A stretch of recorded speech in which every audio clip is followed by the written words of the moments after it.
इस कहानी का नाम है नमक विक्रेता और उसका गधा। एक गांव में एक नमक विक्रेता रहता था।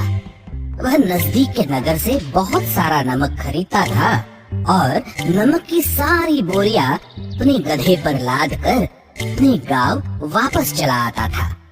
उसका गधा बहुत आलसी था।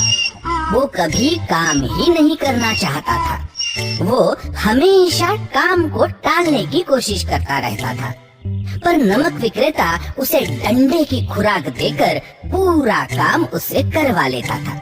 एक दिन वह नमक विक्रेता बहुत सारा नमक बोरी में रखकर और उस गधे के ऊपर लाद कर नगर से अपने गांव वापस आ रहा था।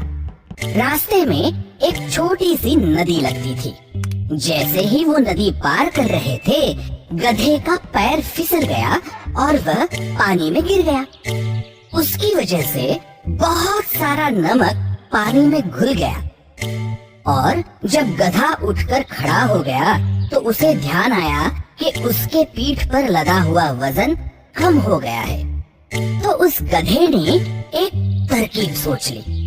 उस दिन के बाद जब भी उन्हें उस नदी से गुजरना पड़ता था, गधा जानबूझकर उस नदी में डुबकियां लगाता था कि जिसके वजह से नमक पानी में घुल जाए और उसका वजन कम हो, जिसकी वजह से उसे कम वजन ढोना पड़े।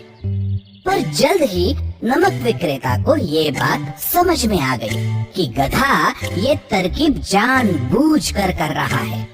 तो उसे सबक सिखाने के लिए उसने एक दिन सारी बोरियां कपास से पूरी तरह से भर दी और उनको गधे के ऊपर लाद कर चल पड़ा।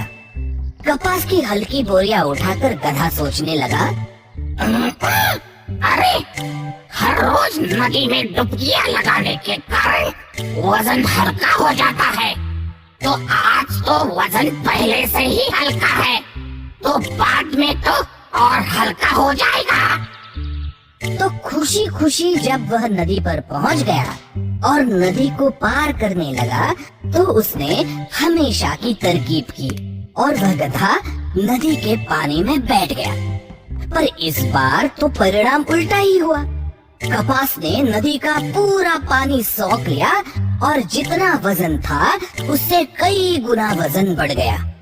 तो जैसे ही गधा उठ के खड़ा हो गया तो बढ़ा हुआ वजन उठाकर वो तो चल ही नहीं पा रहा था, पर नमक विक्रेता ने डंडे का प्रसाद देकर उसे उठाया और पूरे रास्ते में घर तक डंडे के प्रहार खाते खाते उस गधे को पूरा वजन उठाकर आना पड़ा।